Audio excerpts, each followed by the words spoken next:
Let's pray together and we'll welcome Dr. Sarfati. If you'd like to give to the Creation Ministries International, you can make a check out to CMI, Creation Ministries International. CMI works just fine. You can write it to Sepulveda Bible Church and put CMI or Creation Ministries International down in the note line.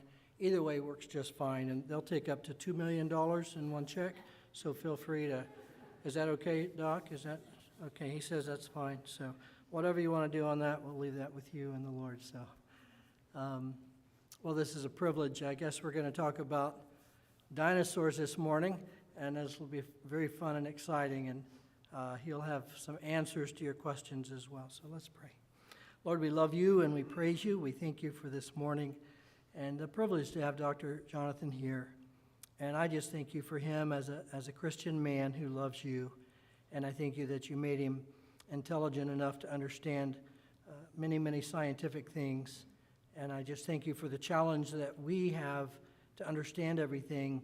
But I thank you at the same time for the clarity that I felt last night of just knowing that you are an amazing God who is far beyond us in every way.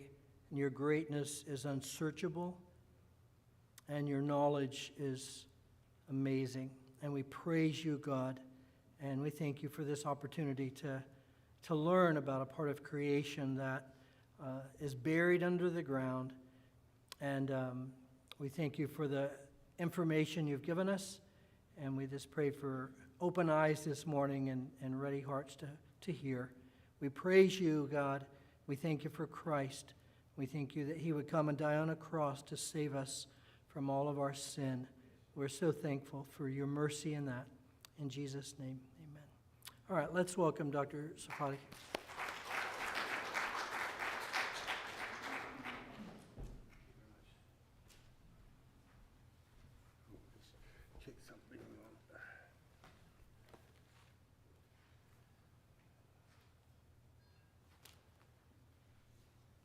Well, thank you for coming out on a Sunday. It's a morning to hear about dinosaurs. And one thing, you know kids like dinosaurs, don't you? So if you've got kids or grandkids, they probably know more about dinosaurs than you do. I'm hoping to change that. I think parents and grandparents should know more about any topic than their kids do. And one way you can find out is by our free website, which, if you're taking notes, is creation.com. And we also have a free newsletter too called the Info Bites, and we will send this out to you every week or so. We promise not to spam you but also we promise to keep your address private. We won't sell your address or give your address to anyone else. We're the only ones who will have it. The point is, we've got a free newsletter sign up you can do here if you put your name and your email, because it is an email newsletter. But also if you put your postcode, you'll see any creation speakers in the area will notify you. I think some people came last night because they got a notification of my coming here. So do you guys want to pass around the clipboards now? I've given you the instructions, hopefully. And you also may see the book table out there. And now we're mainly a faith-funded ministry. We regard our books and our videos as sort of the way we equip the church and the home with why we believe what we believe, how we can defend the faith from the first verse. Do you want to pass it around? Make sure it circulates? Good, yeah, thanks.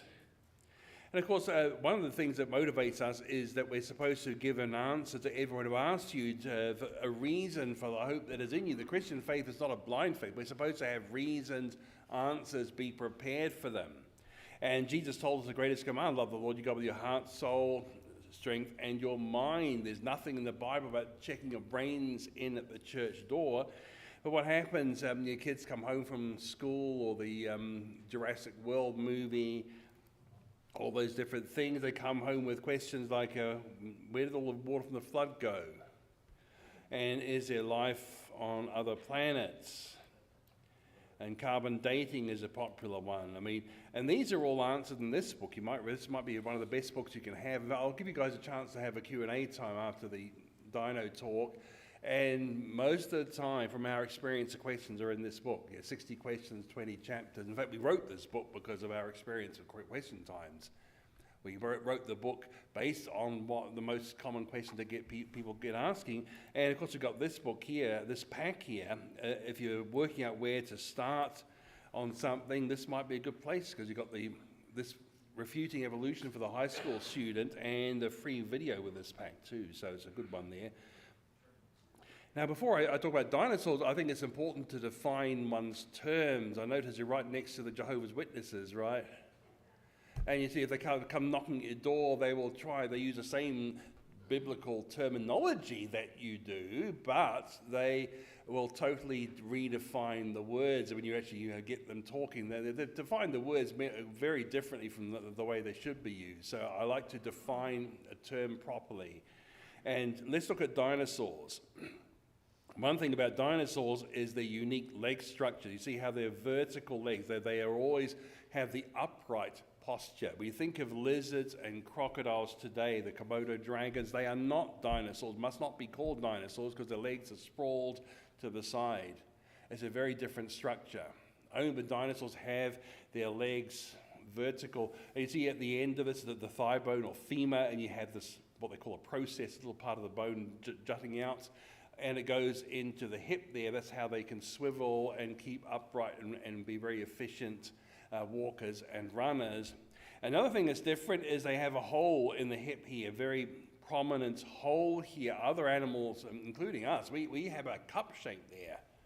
In fact, that's why it has the name. It's a fancy Latin name, acetabulum, but all that means is a little vinegar cup. So they think of in our hip, we've got a vinegar cup shape thing where the femur goes in. The dinosaurs have a very big hole there, so you just call it perforate acetabulum. That's a fancy name, but it means they've got a big hole in the hip where other things have a cup. So those are two distinct features of dinosaurs. I think there aren't any more of these alive today, unfortunately. But they did not live millions of years ago either. They did coexist with man, and I'll try and prove that. And the way you prove that is to look at the history book of the universe. The Bible is God's revelation of world history. The Bible is a history book. We have the theology and the morality, but it also is bound up with the history, the real history. And the Bible tells us that dinosaurs, where they existed, because on day 6 of creation week, God made the beasts of the earth according to their kind. And it's important. 10 times he said that things reproduce after their kind. There's no room for evolution of one kind into a different kind, but God did program the kind with enormous genetic variation so they can have lots of different varieties, but not one kind turning into different kinds. And also on day 6, God created humans. It just says male and female, created in God's image, given dominion. See, Genesis 2 is provides more detail about the culmination of Genesis 1. That's how ancient Near Eastern literature was written. You have the summary outline, then you take the culmination of that, and then you go into much more detail. So Genesis 1 really goes up to Genesis 2:4. That's the creation of the whole world the whole universe in 6 days, culminates in creation of humans in God's image. Genesis 2 gives you far more detail about that. It says only one of each. It tells you God made Adam from the dust and Eve from his rib. You see, so far more detail. But also, Genesis 1 says God gave dominion over creation. Genesis 2, you have man exercising dominion by naming the animals. And naming in the Bible was an exercise of authority or dominion. So you've got far more detail in Genesis 2. But anyway, but what we see from here is that humans and dinosaurs existed at the same time. You can't escape that. It's a logical deduction from what the Bible tells you. Now, one pushback you get from this is if dinosaurs and humans lived together, why don't we find them buried together? Why don't we find them together in the fossil record? But then let's look at what's behind the question is if things live at the same time, they will be fossilized together. But is this true? Well, have a look at these two. In the foreground, you have a coelacanth, which they thought died out with the dinosaurs because of where we find it in the fossil record. But of course, we know the coelacanths are alive today. In the background, we have a whale flipper. We know coelacanths and whales live in the ocean today. We know that, but they never found fossilized together. So the important thing here is the fossil record is not a record of age. It's a record of burial, mostly by the flood of Noah's day.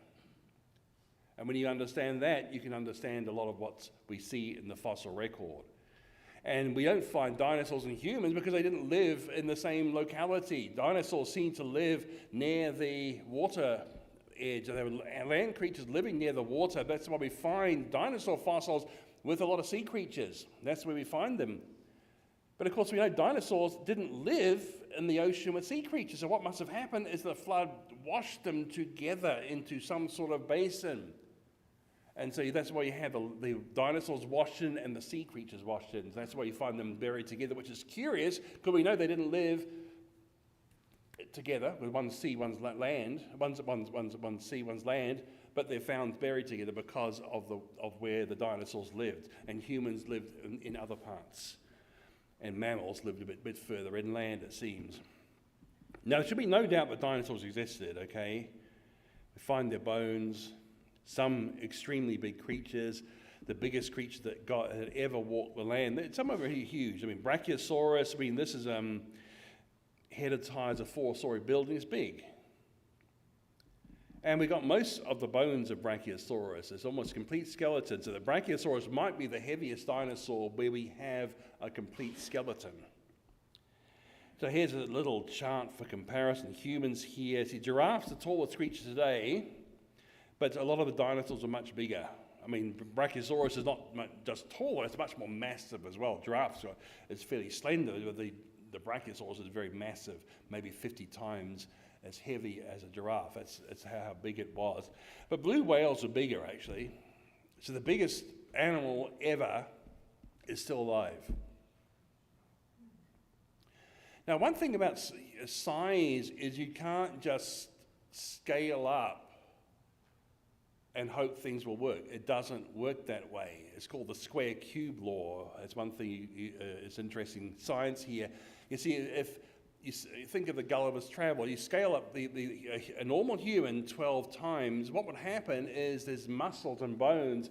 The strength depends on the area, so you square it, so it's 144 times as strong, but his weight and volume go up to this cube, so 12 times 12 times 12, which is 1,728, I think it is. So this poor giant is much stronger, but he has to carry even more weight, so he'd collapse under his bones would break under its weight because it's just not strong enough.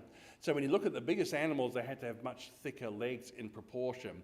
So if you ever see some newspaper or internet things finding 20-foot high tall humans, but they've got our proportions, you know it's wrong. You know it's a hoax.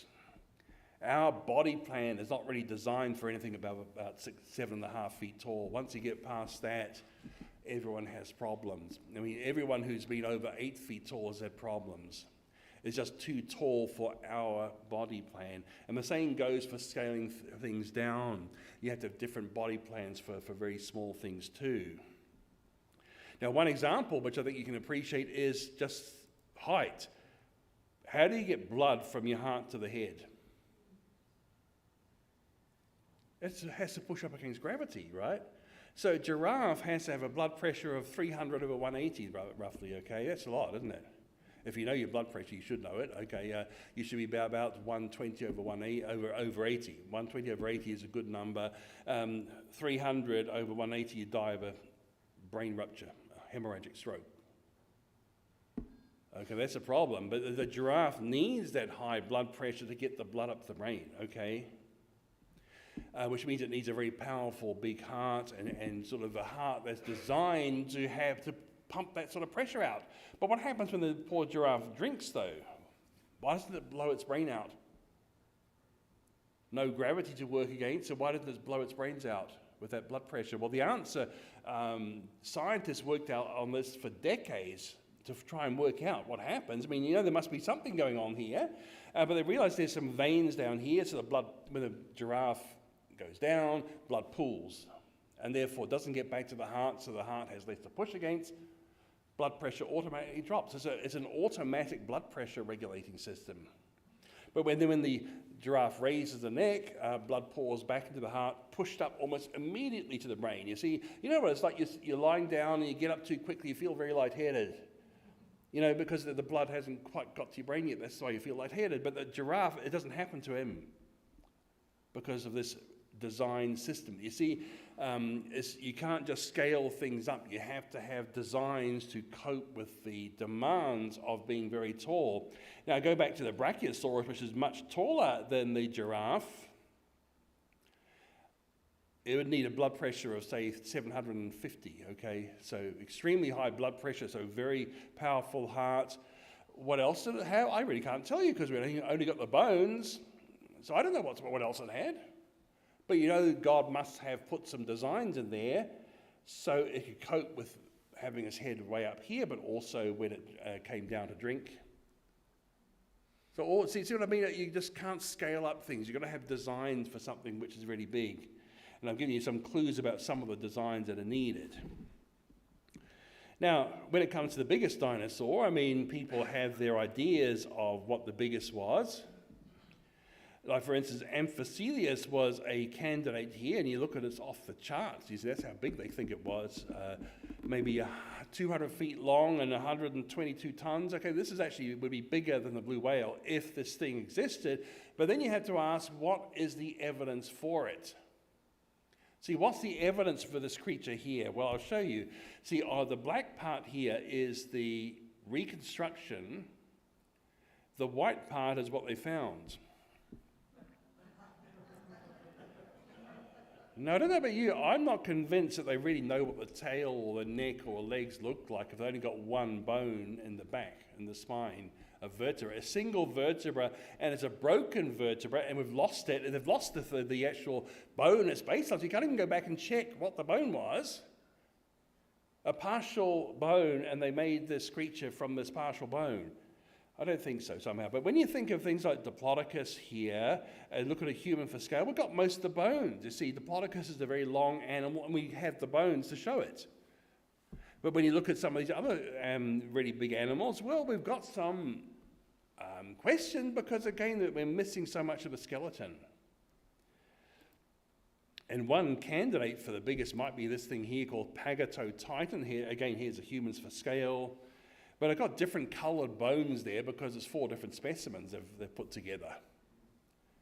Okay, I think you're probably right, it's a big creature, but there's still some questions because we haven't got a single specimen that looks like that. They've combined it from 4 different specimens.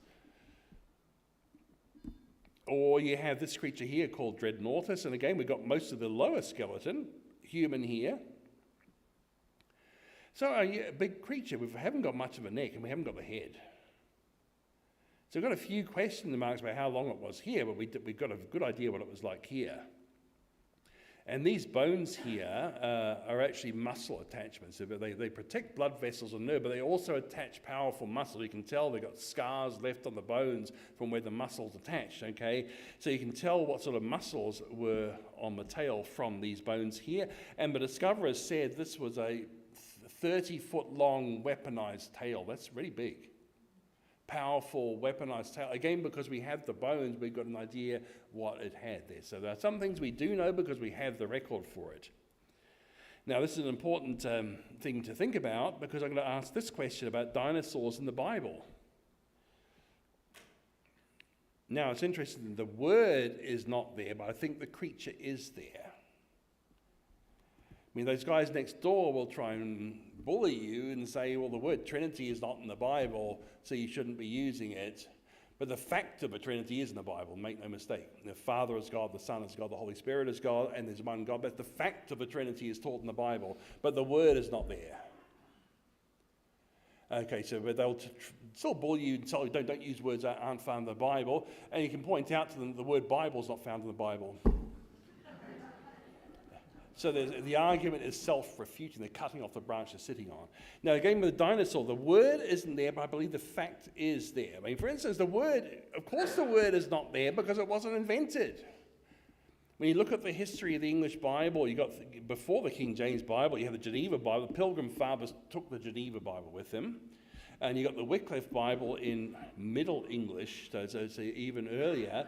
But of course, the word dinosaur didn't arise until 1841. So of course, the word dinosaur is not going to be in the English Bibles, but it didn't exist.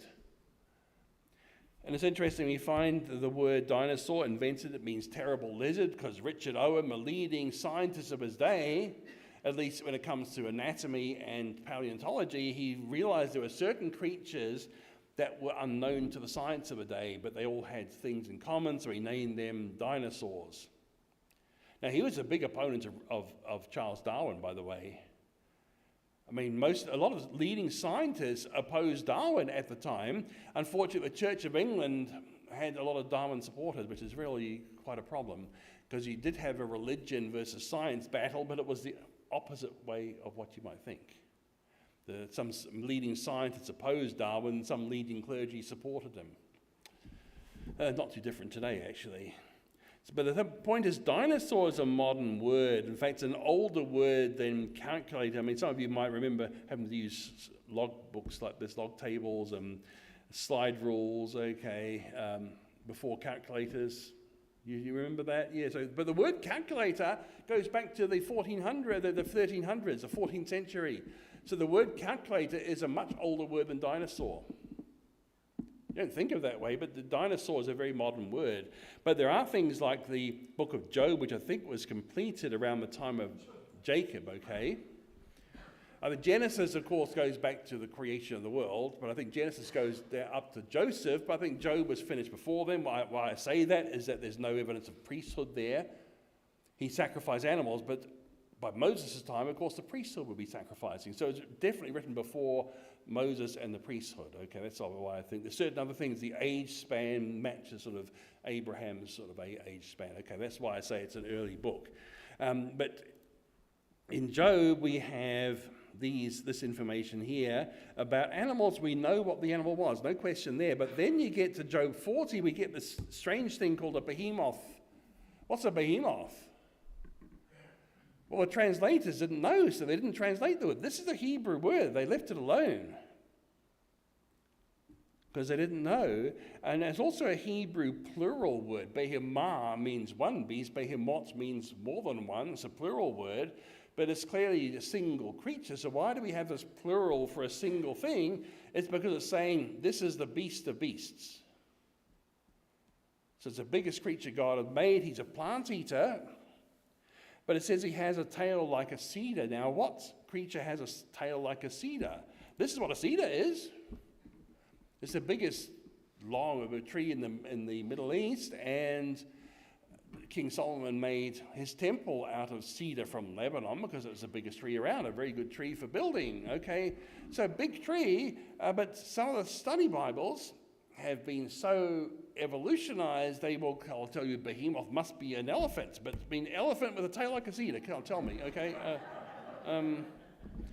A bonsai cedar, maybe, I don't know. But this is, I don't think so. Another candidate is the hippopotamus. I don't think so somehow, but what about another type of creature?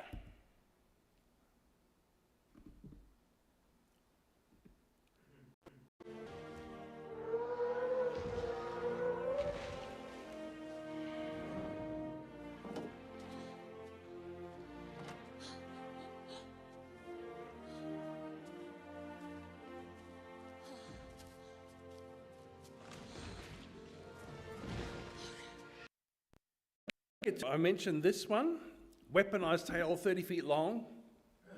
Is that the sort of tail that would be compared with a cedar? I think it could be. I think the sauropod was, the behemoth was probably something like this. Giant creature with a weaponized tail. Now, if you're going to ask me about Leviathan, well, I think Leviathan was a giant crocodile-like creature, alligator-like creature called Dinosaurs. Here's the biggest croc today. Saltwater crocodile from Australia, human for scale. This is dangerous. People, you don't want to tangle with one of these, but this was twice as long and probably 10 times as heavy, okay? And armored skeleton. See how it says you can't fill his head with harpoons or fishing spears? Well, fits with a creature like this with armored scales on its skin, bony plates on the skin. So I think the Leviathan was a Dinosuchus. It makes most sense. But there are some evidence of people living with dinosaurs, like this Angkor Wat. It's a temple complex in Cambodia, and it has this distinctive stegosaur there. So this is 800 years ago. So it looks like the artist had seen one of those or had reports of someone who'd seen one of them. So a few good examples of humans and dinosaurs living together. Also the dragon legends around the world, I think, are remnants of the dinosaurs. Like the Chinese zodiac, for instance, has the dragon as one of the animals. And last year was a dragon year. But all these are well-known animals. A dragon seems to be just another animal as far as the Chinese were concerned when they made this horoscope up. So I think maybe when they made the horoscope up, they had a creature, a real living creature called a dragon, and incorporated it into their legends. And when Chinese people, the paleontologists, discover a dinosaur, they name it something long. See, long is the Chinese word for dragon. So we have something saurus, meaning something lizard or something reptile. They have something long. Okay, and the word for dinosaur in modern Chinese is konglong, which means terrible dragon. It's quite an interesting, the Chinese definitely see a connection with their culture of dragons with the modern word of dinosaurs. Okay, so now let's get into some other things, how dinosaurs are very good evidence that we've had a flood. And one of them is the fossils of something clearly buried really quickly. I mean, have you ever seen fossil roadkill? It's not going to happen, is it? So to get something like a dinosaur fossilized, it means you had to bury it very deeply to stop everything from eating it away. And these things were in the middle of a fight, and they must have been buried really quickly and deeply to form this fossil of fighting dinosaurs from Mongolia. So it's a really interesting. So dinosaurs are very good evidence that the flood happened in the past. So they're very good things. Another good evidence is the dinosaur pose. Like if you look at in museums, the original pose they found, I mean, what you might see in museums has been rearranged to make it pretty, but when they found it, often the dinosaur head was thrown right back. So why is this? And that was a puzzle, but it seems they have solved the puzzle. What they did was kill some chickens and dunk them in water, and their necks swung up. See, the reason is, think about, I'm holding a weight up here, not too hard like this, right? Try this, it's harder, right? Because the leverage is against you. So imagine this dinosaur having to hold up a big heavy hand like this all the time. Its muscles will wear out. So what they have is an elastic ligament going down the spine to do most of the work. So you've got this very powerful elastic ligament, does most of the work. Now when they die, the muscles don't work, so the thing will flop. But if it's in water, the buoyancy of the water, it supports the weight of the head, and now the ligament's strong enough to pull it back. And in the chicken experiment, when they cut that ligament, the heads no longer came back. So this seems to be the answer. The dinosaurs must have been in water around the time of death to make that effect of the ligament, of the heads being thrown back, which you find so often. They call it the dinosaur death pose. It's so common, so well known that it puzzled people for decades. But that seems to be the answer, that they were in water when they died. And so what would cause a lot of dinosaurs to be in water when they died? And then they were buried quickly in that weird position. And so you preserve that position with the necks thrown right back. Another thing is footprints. I mean, how long would a footprint last, do you think? You left it outside, how long is it going to last, your footprint? Millions of years? A week? A day, maybe? I don't know. It's not long, is it? Because the footprints have to be left in some soft stuff to take an impression. And of course, that's not going to last long. But these are 3,000 or so dinosaur footprints in Australia, Queensland, Australia, where I came from. And what they had to do is they took up the top layer of rock to expose the footprint. You had tons of this top rock taken off, footprints exposed. They're now in rock, but when they were exposed, they started to wear away. So they built a shed over it to start to try and protect. That wasn't good enough. And now they're in a building that controls temperature and humidity and running water, running animals, running children. Okay, so all these things to try to preserve the footprints, which are now in rock, but they're still wearing away. So could this thing possibly have been made and left for millions of years? Because they claim the layer that buried them was millions of years later. That's not possible, because the footprints wouldn't have lasted unless they were cemented in place almost immediately. And this is, again, one evidence of the flood, is that you have this rapid burial, but also not much time between the layers. And things like footprints show there can't have been much time between the layers. And the other thing is that the layers go across the whole continent often, or even across different continents. And not you have these huge layers formed rapidly, one after the other, but huge, wide in extent. So it means you've got a single worldwide cause of all these layers. And the other thing is that what we have is a film called Is Genesis History, a documentary, quite a good documentary.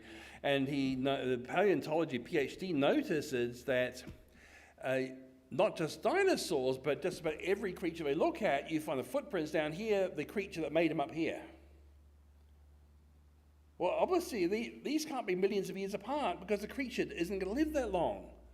So what's actually happening here is that you have the flood, your animals trying to get away from it, so leaving footprints as they retreat. Then the next layer comes and buries those footprints, and eventually the flood catches up with the creature on higher ground and buries it. Which means there's just not much time between the tracks and the animal that buried it, not the millions of years that they keep on talking about. Now, how long ago were they? Well, I think, again, finding red blood cells in dinosaur bones. Last night I talked about DNA being found in dinosaur bones, but here's some soft tissue, actual cells, animal proteins, so not contamination, because fungi and bacteria don't have actin and collagen, and some of the proteins that have been found. So the discoverer, Dr. Mary Schweitzer, has been doing this for 30 years now, and she appeared on 60 Minutes. So let's have some sound, please. Mary put some fragments of the bone in acid to dissolve away the outermost layer of mineral. But the acid worked too fast, and all the mineral dissolved away. Being a fossil, there should have been nothing left. But there was, and it was elastic, like living tissue. This is the piece. No. She showed us video she took under the microscope. That's really what happened? Yes. That's the dinosaur bone? Without mineral now. That's what was left. It looked like the soft tissue she would have expected to find if it had been modern bone. This was impossible. This bone was 68 million years old. So you see this and you think, what? You say, I didn't want to tell anybody. You'd be ridiculed, Yes. right? And so I said to my technician, okay, do it again. I don't believe it. And yet, in sample after sample, they were there. Things that looked suspiciously like flexible, transparent blood vessels. She finally mustered the courage to tell Jack. She said she dissolved the bone away and there were blood vessels. And, I was like shocked. I mean, How could that be? How could that be? That's right. The things Mary was finding inside dinosaur bones, Look at that. blood vessels, and even what seemed to be intact cells, pose a radical challenge to the existing rules of science, that organic material can't possibly survive even 1 million years, let alone 68 million. The rules of science say it can't be even 1 million years old, but they want to maintain their faith that it's 68 million years old. I mean, don't they keep on telling us, trust the science? Maybe we should on this, huh? So a lot of different things there. But now let's look at another issue about how they survive. Okay, we've shown that the fossils are the result of flood. They didn't live that long ago. But also we know they lived after the flood because Job saw them and the Chinese people saw them. They were all after the flood. The answer, of course, they were on the ark. Not this stupid thing, please. I hate that stupid picture. It's a stupid thing because it's telling the kids the ark's a fairy story. Don't do that. They get exposed to enough fairy stories at school, don't they? The Greek myths and the Native American myths. Why give the impression the Bible's the Hebrew myths? It's not. It's a book of history, and the Ark account is real history. And you can show this real history not by the stupid overgrown bathtub with giraffe neck sticking through the chimney and animals happy and smiling when the world's being destroyed. Okay, the Ark, we're told what the Ark looked like, right? I mean, we're given dimensions. 300 by 50 by 30. Cubit, well, what's a cubit? Okay, here's a cubit. Elbow to fingertip. See, cubit is a Latin word for elbow. If you have a blood draw from here, that's the cubital fossa, okay? So that's what a cubit is. So mine is about 19 inches, but let's be conservative, call it 18 inches. It might have been even bigger than that, but if you assume it's only 18 inches, what do we have? The Ark is about 1.5 football fields long. And it's wide enough to block 6 lanes of the interstate. And taller than a 4-story building. That's big. See, the humans for scale, you can hardly see them. See, the kids can have age-appropriate stuff like this. Should be no problem. And also, if you think of the biggest things on the road today, the semi-trailers, tractor trailers, whatever you call them, articulated lorries, they call them in England, or Arctic for short. Okay, a lot of different names. You know what I'm talking about, right? These things here, they block all the lanes up. You can't see the signs in front, and they're not supposed to do that. You know, very clear signs on the Oklahoma road. Left lane is just for passing. They don't care. They just ride abreast. They don't care about road rules and dumb things like that. That's for the ordinary drivers, apparently. But okay, these things, each one of these can hold about 300 sheep weighing over 100 pounds each. And they're used to transport animals. That's why how you transport animals often is on these things. But the Ark would have 340 of them. So the Ark could contain over 100,000 sheep-sized animals, and most animals are smaller than a sheep. Think of the rodents, most of the birds, most of the lizards, they're a lot smaller than a sheep. So you get an idea that in fact, the middle-sized animal is about the size of a big rat, okay? So 100,000 sheep-sized animal, that's big. But also had incredibly stable dimensions. There's some engineers who have won design awards at Mississippi State University, leading secular engineers, but they're Christians, and they did a study on the Ark by using computer simulation, but also scale models, and they found the Ark with the dimensions of the Bible and the box shape of the Bible, even 500-foot waves could not knock it over. When you think of a huge, devastating tsunami, which is about 100 feet high, 500-foot waves could not knock this thing over. When you think of the silly thing like the Gilgamesh epic, they pretend the Ark is derived from Gilgamesh, but the Gilgamesh Ark is a cube, which is ridiculous because it's too top-heavy. But the Ark had the right dimensions, so the Gilgamesh epic is a pagan distortion of the real event of the Bible, which has a very seaworthy designed boat.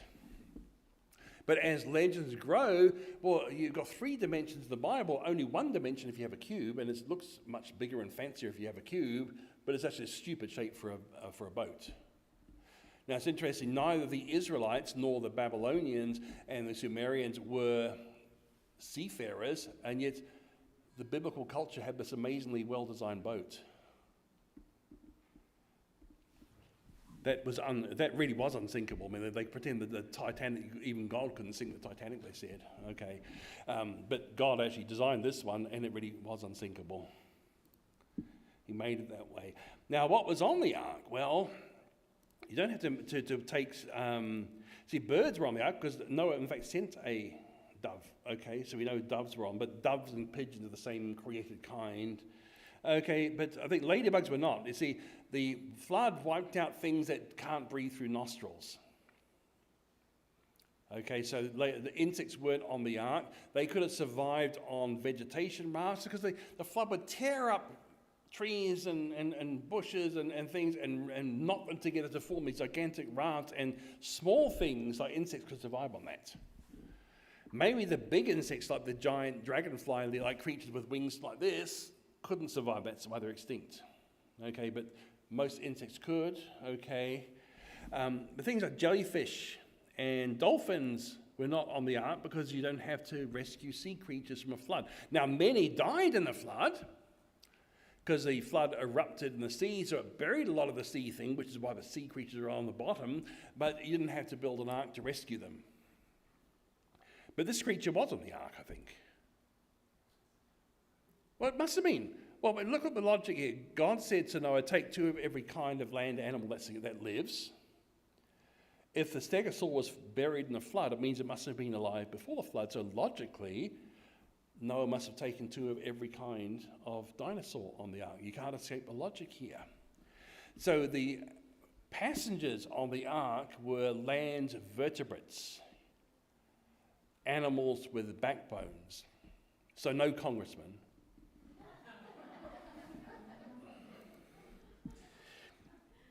Now, also, what kind of animal was on the ark? I mean, people talk about species, but in fact, the kind is bigger than the species. We know this because they have babies together.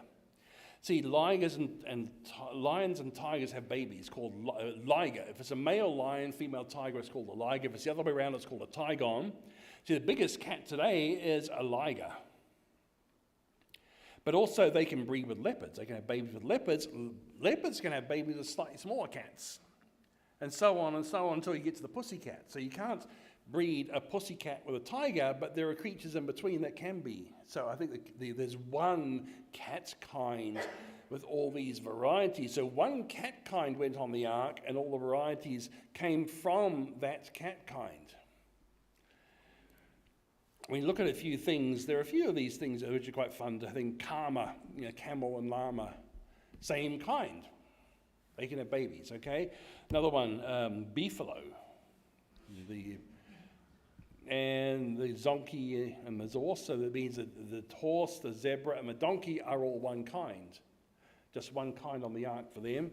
And you have things like the geep, sheep and goats are one kind, and pig and boar, pisley, polar bear and grizzly, they can interbreed, yeah. And the wolf, and that wasn't on the ark, but again, you got the false killer whale and the bottlenose dolphin form a wolfen.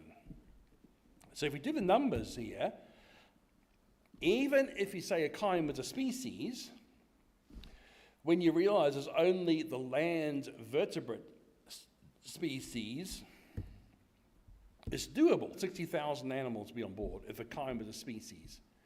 Now remember, the ark could hold 100,000 sheep-sized animals, but I think the kind is bigger. Supposing this kind is the next biggest grouping, a genus, plural genera. If the kind is a genus, then there are only 16,000 animals are on board. Okay, so you can have them single, 1 cage deep on each floor of the ark without having to pile up cages. You could do it that way. If the kind was a family, which is my preference, is that only 2,000 animals are needed. So I think in most cases, the kind is the family. I mean, it's not a rigid rule, and that's the fault of the man-made classification system. Man-made taxonomy is at fault, not the Bible. There are inconsistencies in the man-made system, but I think in most cases, the kind is the family. When you come to dinosaurs, well, I think these are one kind, because everything below, except for the head ornament is the same. So the whole body plan is the same. The only difference is the head ornaments. These things are actually kind as well. It's a Great Dane and Chihuahua. That's one species, in fact. They can actually have babies together. It has to be done artificially, but it can be done. And maybe only 50 or so dinosaur kinds. So again, not that many. And even the big dinosaurs started off as little dinosaurs because they find their eggs no bigger than a football. And who said they had to take the fully grown ones on? Because they've done some studies of growth rings on dino bones, and they found that all the dinosaurs had this growth pattern where you have it starting off quite small. It starts from an egg, quite small for most of it, then it shoots up suddenly and levels off. And I think since God is the one who brought the animals to Noah, he just said, the animals will come to you. He's taking care of it. So why not take care of it by having a 4-year-old Apatosaurus that he gets off the ark? He's not much bigger, but as soon as he gets off the ark, he starts to shoot up. Okay, that's what happened, I think.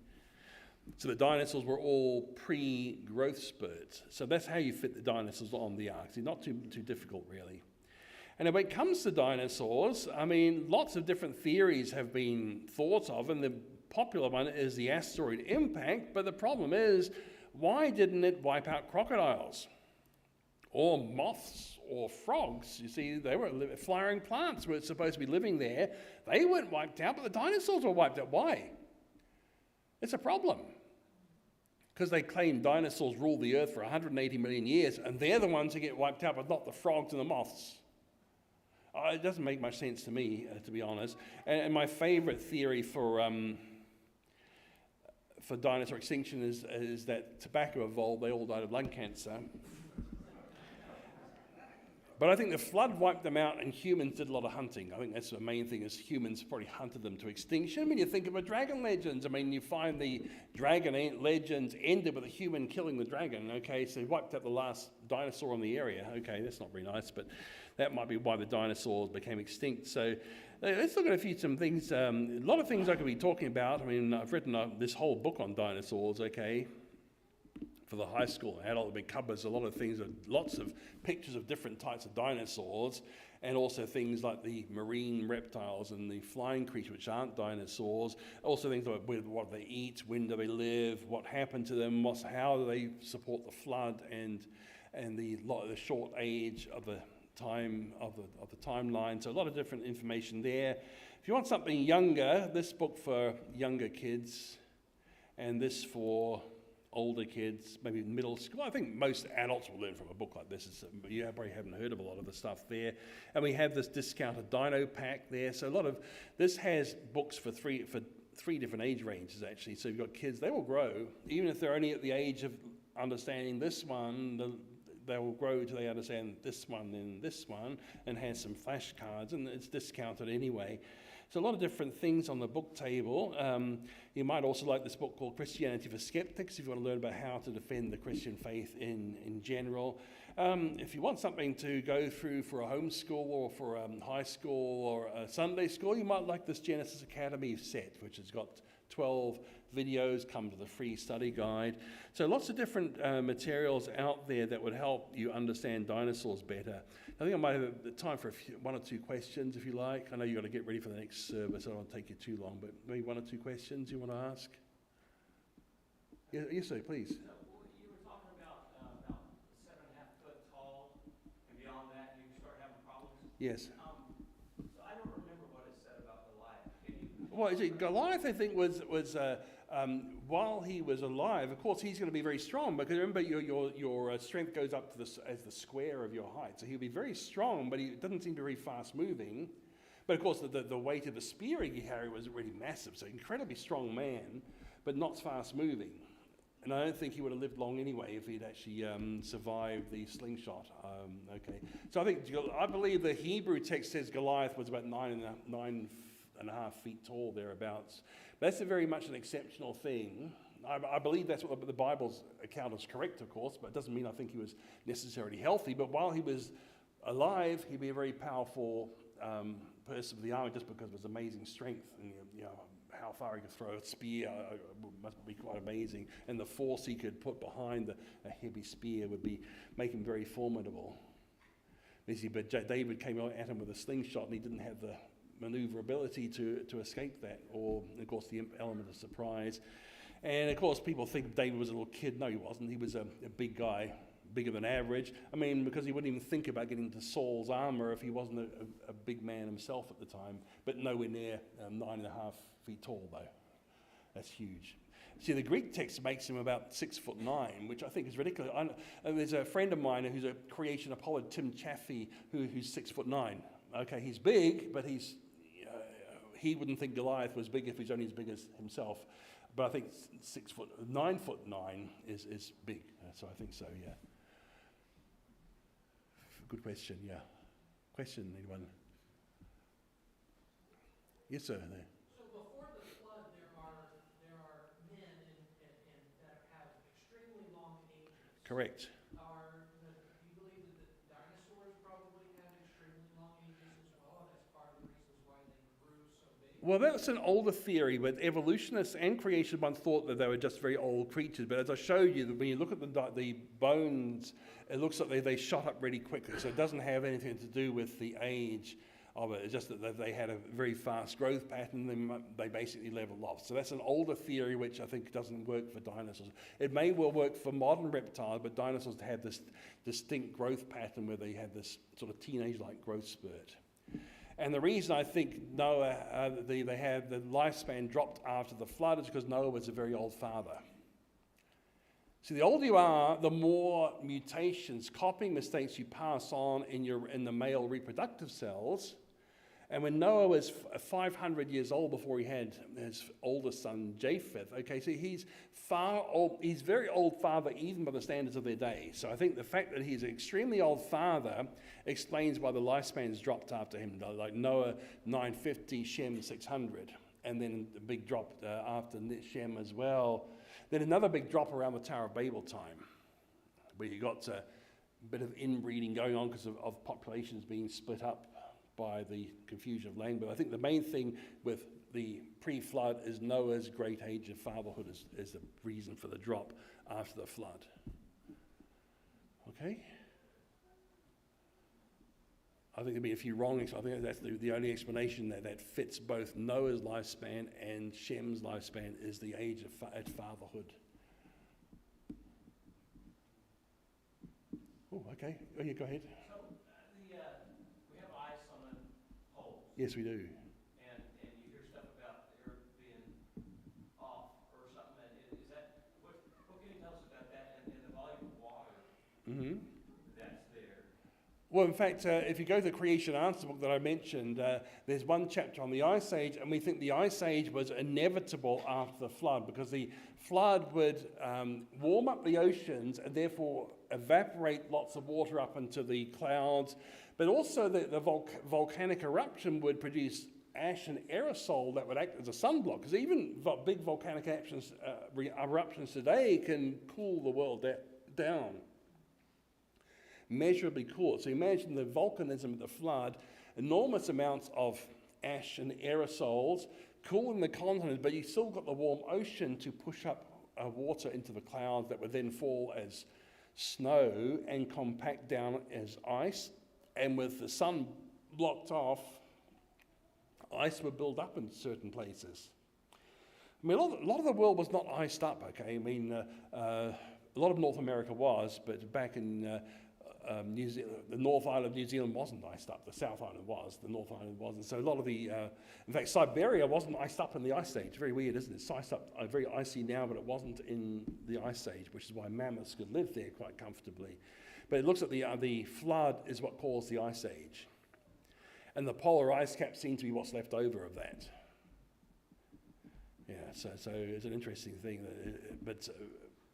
Yeah, Ice Age from the flood is interesting. Because I think the evolutionists haven't got a way of forming the Ice Age. Because think about this, you see, how do you get the Ice Age? You have to, if you try and just cool the planet down, you've got no evaporation to produce the clouds and the snowfall. So it's not enough to cool the ocean, to cool the whole planet down. You have to have a way of heating the ocean and cooling the land off, and that's what the flood would provide. But I think it's getting to be time before the next service. I'll close off here. But thank you for the question. Some good questions there. So I'll get ready for the next one. But you guys have got some things to get ready for, I think.